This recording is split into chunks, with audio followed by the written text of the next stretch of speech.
2014లో అధికారంలోకి వచ్చిన వెంటనే మనకు హక్కుగా ఉన్నటువంటి హైదరాబాద్ను ఓటుకు నోటు కేసులో అడ్డంగా దొరికిపోయి మరి హైదరాబాద్ను వదిలేసుకొని ఆంధ్రప్రదేశ్ రాష్ట్ర ప్రజల భవిష్యత్తును, విద్యార్థుల భవిష్యత్తును అగమ్య గోచరంలోకి నెట్టేసి కరకట్టకు తరలి వచ్చినటువంటి చంద్రబాబు నాయుడు గారు 2015 అంటే సరిగ్గా 10 ఏళ్ల క్రితం తను చెప్పిన మాట ఏంటంటే, అమరావతి మనకు అత్యంత ఆవశ్యకమైనటువంటి రాజధాని అని, సెల్ఫ్ సస్టైన్డ్ క్యాపిటల్ అని, దానితోనే ఆంధ్రప్రదేశ్ రాష్ట్రం అభివృద్ధి చెంది తీరుతుందని మనకి చెప్పినటువంటి మాట. ఆ రోజున అమరావతికి బ్రాండ్ అంబాసిడర్గా అక్కడ తెలంగాణ ప్రభుత్వం వాళ్ళకు brand ambassador subject to correction Sania Mirza అని అనుకుంటా అప్పట్లో వాళ్ళు పెట్టుకున్నారు.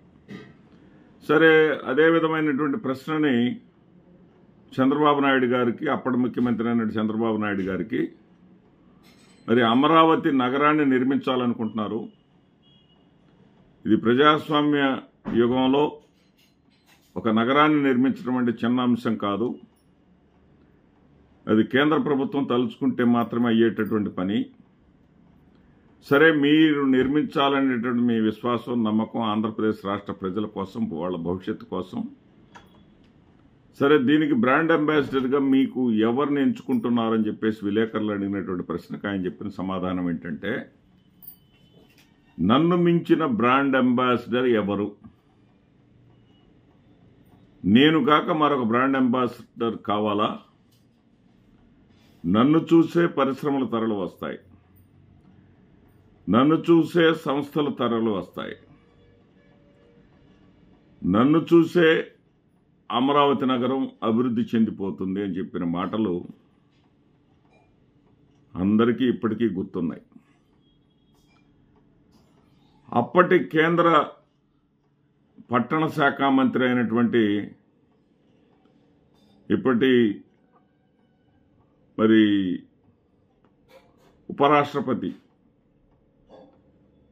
ఆయన వెంకయ్యనాయుడు గారు, మాజీ, ఆయన కూడా చెప్పాడు, చంద్రబాబు నాయుడు గారు ఉండగా మరొక అంబాసిడర్తో పనేముంది అని. మరి ఈ రోజున చంద్రబాబు నాయుడు గారి స్థాయి తగ్గిందా, నమ్మకం సన్నగిలిందా, విశ్వాసం పారిపోయిందా?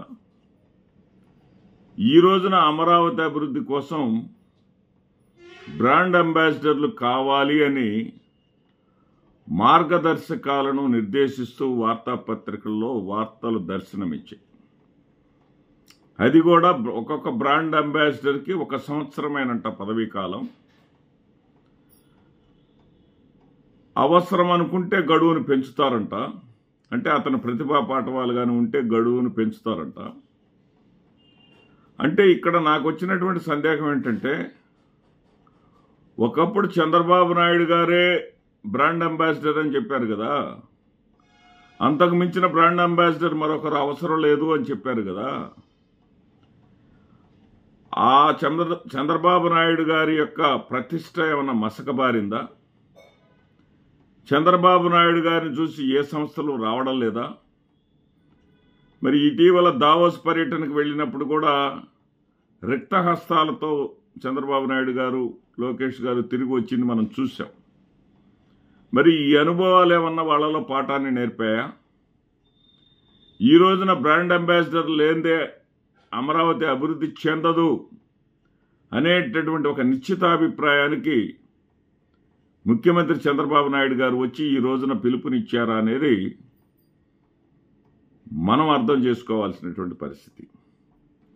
ఎప్పుడైనా సరే సెల్ఫ్ కాన్ఫిడెన్స్ ఉండాలి, కానీ ఓవర్ కాన్ఫిడెన్స్ ఉండకూడదు. సెల్ఫ్ కాన్ఫిడెన్స్, ఆత్మస్థైర్యం అనేది ఎవరికైనా ఉండాల్సిందే. అతి విశ్వాసం అనేది మాత్రం ఎవరికి ఉండకూడదు. నన్ను చూసి పెట్టుబడులు వస్తాయి, నన్ను చూసి నగరాన్ని నిర్మిస్తారు అనేటటువంటి అభిప్రాయాన్ని చంద్రబాబు నాయుడు గారు ఇప్పటికైనా మార్చుకున్నందుకు, అతని ఆలోచన ధోరణి మారినందుకు ఆయనను అభినందించి తీరాలి.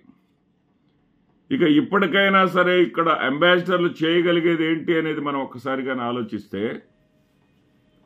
చంద్రబాబు నాయుడు గారు అమరావతిని ప్రజల రాజధాని, విశ్వరాజధాని అంటూ మాటలకే పరిమితం చేశారు తప్ప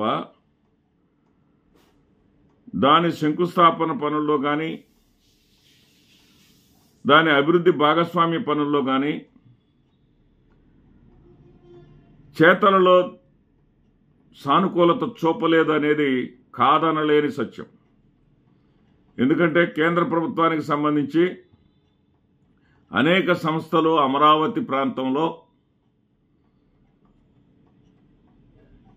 వారి యొక్క ప్రస్థానం ప్రారంభించడానికి ముందుకొచ్చినటువంటి సందర్భంలో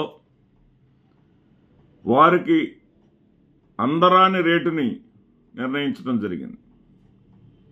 చంద్రబాబు నాయుడు గారికి అనుకూలమైనటువంటి వ్యక్తులకేమో లక్షల్లో భూములు కేటాయించి,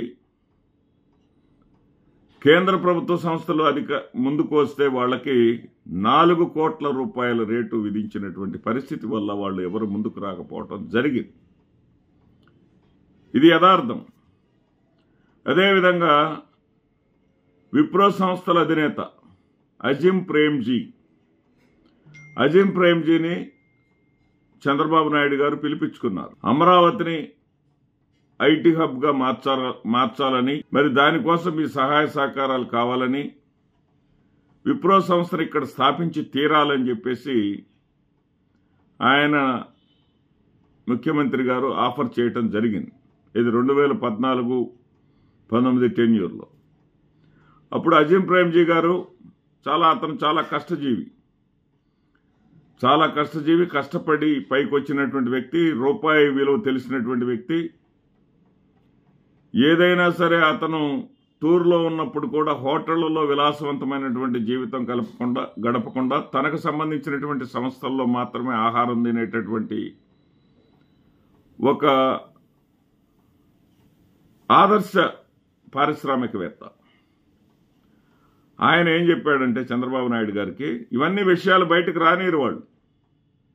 ఎందుకంటే ఎంతసేపటికి ఓకదంపుడు ఉపన్యాసాలు, ఏదో మమ్మల్ని చూసి అంత అయిపోతుందని ప్రజలు మభ్యపెట్టడం తప్ప వాస్తవాలను వెలుగులోకి రానివ్వనటువంటి పరిస్థితి వల్లే ఈ రోజున అమరావతి పరిస్థితి అలా అయింది. ఎందుకు ఈ మాట అంటున్నానంటే, జగన్మోహన్ రెడ్డి గారు ఏమీ చేయలేకపోయారు నిజమే. చంద్రబాబు నాయుడు గారు చేసిందేంటి?